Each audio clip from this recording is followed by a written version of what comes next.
Oi, gente! Meu nome é Larissa e esse é o filme da semana.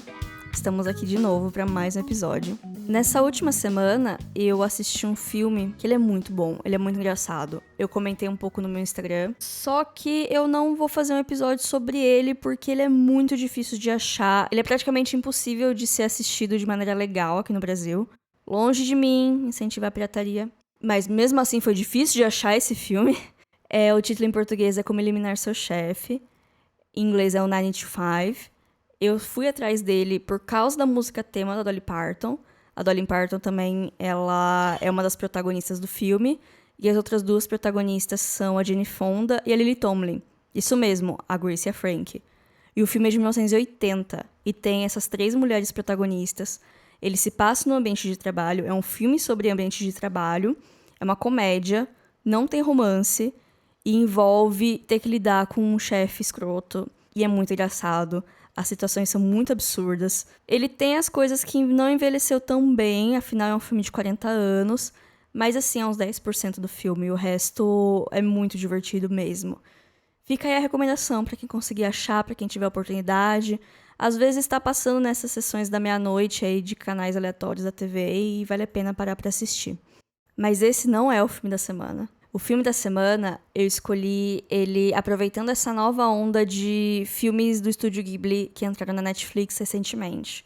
E eu escolhi, além de ser o meu favorito, é um dos mais conhecidos, um dos mais premiados, que é A Viagem de Chihiro. Contextualizando, o Estúdio Ghibli é um estúdio de animação japonesa.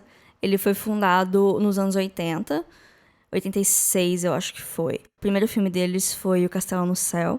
E eles fazem animações japonesas em 2D, né, por métodos tradicionais. Eles são muito grandes lá no Japão. E os filmes deles são maravilhosos e boa parte deles está na Netflix agora. Inclusive, meu top 3 é A Viagem de Chihiro, o serviço de entregas da Kiki e o Castelo Animado. Esse último não chegou na Netflix ainda e isso me deixa triste. Mas eu tenho o DVD lá em casa. Uma longa história de como eu consegui ele. O filme, ele é de 2001 e ele foi dirigido pelo Hayao Miyazaki, que é um dos grandes diretores do estúdio, ele é um dos fundadores, ele é um nome bem grande na animação japonesa. E ele dirigiu e escreveu esse filme. Eu não vou contar spoiler aqui, eu não vou entrar muito na história do filme, porque ele realmente é uma preciosidade. Quem não viu, eu recomendo muito que assista, porque esse filme ele é muito bom. E não sou só eu que tô falando. Se você entrar em qualquer lista de melhores filmes dos anos 2000, melhores animações, A Viagem de Chihiro sempre tá lá. O filme começa com a Chihiro, que é uma garota de 10 anos, que tá passando por um processo de mudança. Os pais dela estão se mudando de uma cidade do Japão para o interior.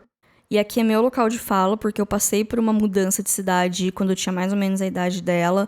E é difícil, gente. Para uma criança mudar a rotina, perder os amiguinhos. Perder entre aspas, né? Mas perder os amiguinhos e a rotina é bem complicado. Principalmente quando você entra no meio de um ciclo, né?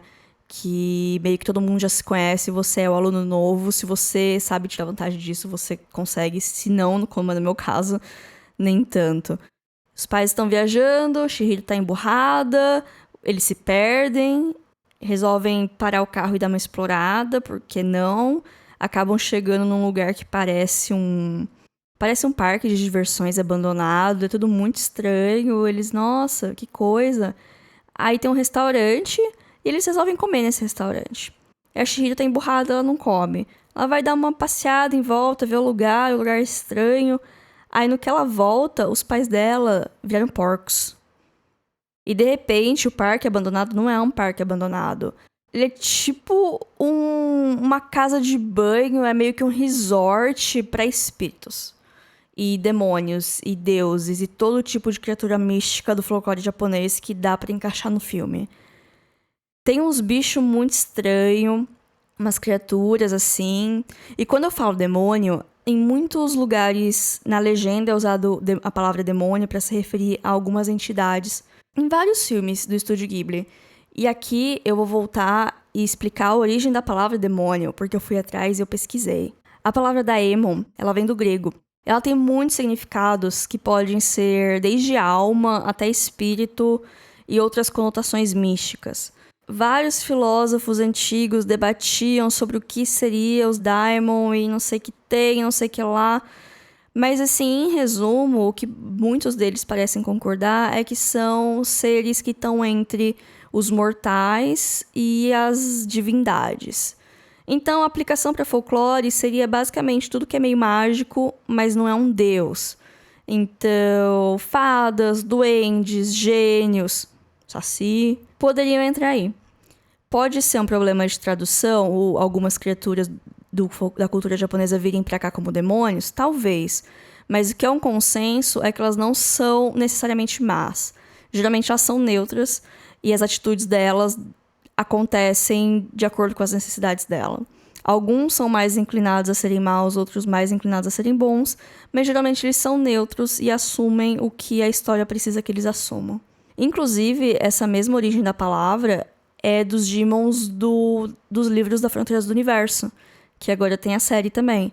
Em português, eu lembro nos livros, estava escrito Daemon, e no inglês eles pronunciam Demon, mas como eu li o livro em português, eu falo Daemon, porque é assim que se fala em português, eu acho.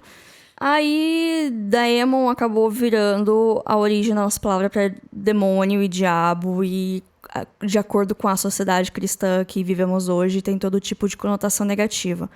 Mas ela não necessariamente, em sua origem, significa isso. Então, talvez essa palavra seja usada por falta de tradução melhor. Mas, enfim, a gente precisa ter a cabeça aberta para outras culturas e outras coisas que estão aí. E eu acho que os filmes do Estúdio Ghibli, eles usam muito de lendas locais e folclore local e coisas da religião deles para contar a história e para criar esse universo fantástico dos filmes dele. Então vale muito a pena, e a Viagem de Chihiro pode ser uma ótima porta de entrada. Quem gosta de anime também vai ter mais facilidade para entender talvez algumas coisas, talvez pegar até algumas referências que não são tão fáceis pra gente. Então é bem interessante assistir filmes de contextos diferentes que a gente tá acostumado.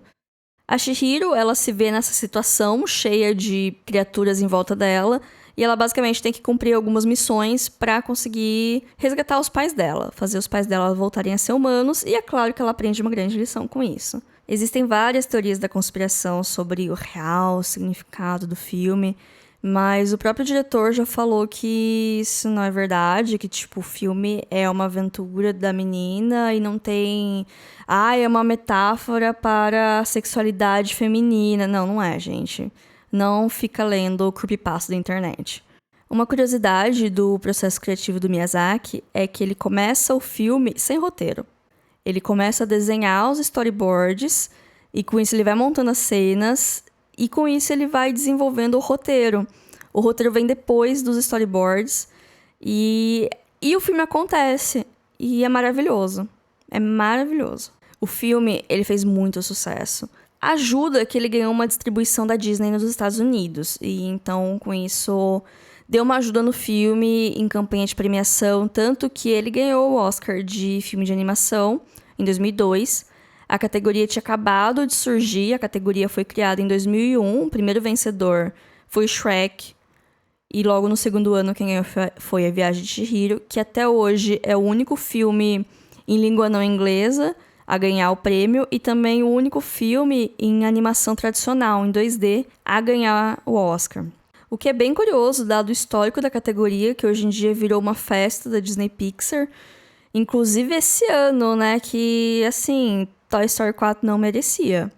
Eu tava muito na torcida por Klaus, e eu sou muito fã de da franquia Como Treinar Seu Dragão, e assim, Toy Story 4 não merecia aquele Oscar.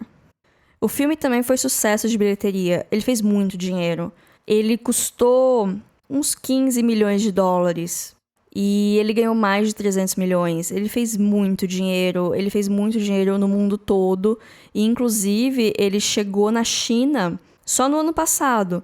Porque, e treta, né? China e Japão vivem tendo treta.